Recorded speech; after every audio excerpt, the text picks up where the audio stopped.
মনোবিজ্ঞান বলে ভালো কাজ নিয়ে ব্যস্ত থাকলে খারাপ কাজের প্রবণতা মানুষের কমে যায়।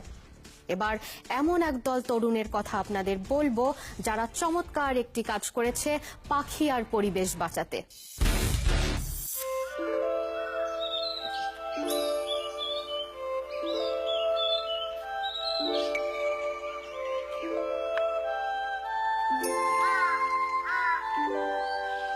আমি মোহাম্মদ নুরুজ্জামান আকুঞ্জি, বাড়ি খুলনা জেলার ডুমুরিয়া থানার আন্দুলিয়া গ্রামে।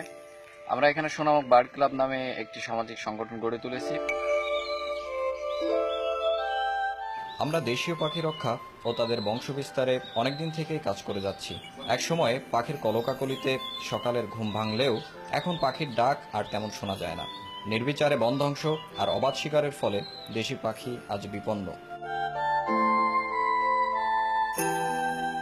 দেশীয় পাখি রক্ষায় সোনামুখ বার্ড ক্লাবের মাধ্যমে আমরা ছাত্র ও তরুণরা মিলে সমাজের সর্বস্তরের মানুষকে সচেতন করে যাচ্ছি। আমরা গাছে গাছে বিশেষভাবে তৈরি মাটির কলসি ঝুলিয়ে দেই, যেন খড়কুটা জমিয়ে পাখিরা সেখানে তাদের বাসা বাঁধতে পারে।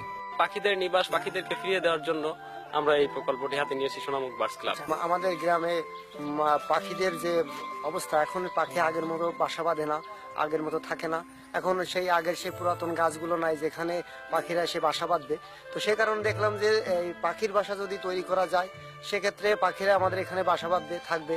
এসব বাসা যেন কেউ ধ্বংস করতে না পারে সেদিকেও আমরা লক্ষ্য রাখি। আমাদের এই কার্যক্রমের ফলে পাখিরা আমাদের এলাকাকে নিরাপদ মনে করে। এ কারণে কোঠরে বাসা বাঁধা পাখিরাও তাদের কোঠরে ফিরতে শুরু করেছে। পাখিদের খাবারের ব্যবস্থাও দ্রুত করা হবে। দেখেন, আগে আমাদের গ্রাম্য ভাষায় এটা আমরা সম্পূর্ণ মনে করতাম যে এটা কেমন এটা ছেলেবেলাকে এটা পাগলামি এমনই, কিন্তু এখন দেখছি যে পরিবেশ রক্ষার্থে এটার জন্য আমাদের গ্রামের ধান ক্ষেতের পোকামাকড় খাওয়ার পাখির সংখ্যা বেড়ে গেছে, বা এদের উদ্যোগটা আমরা সাধুবাদ জানাচ্ছি, খুব ভালো লাগে। পরিবেশের ভারসাম্য রক্ষার্থে পাখি নিধন, বিক্রয়, মারা এবং ওর বসবাসের উপযোগী করে দেওয়ার জন্য সামাজিক আন্দোলন হিসেবে এটা আমরা গ্রহণ করেছি।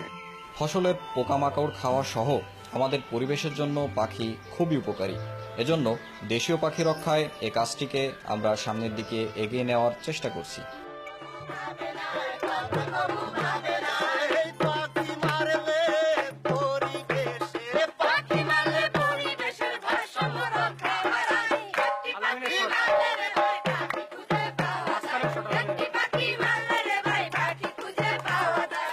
আমি যমুনা টিভির মাই রিপোর্ট অনুষ্ঠানের মাধ্যমে বাংলাদেশের সকল তরুণকে দেশীয় পাখি সংরক্ষণে নিজ নিজ এলাকায় কাজ করার অনুরোধ জানাচ্ছি।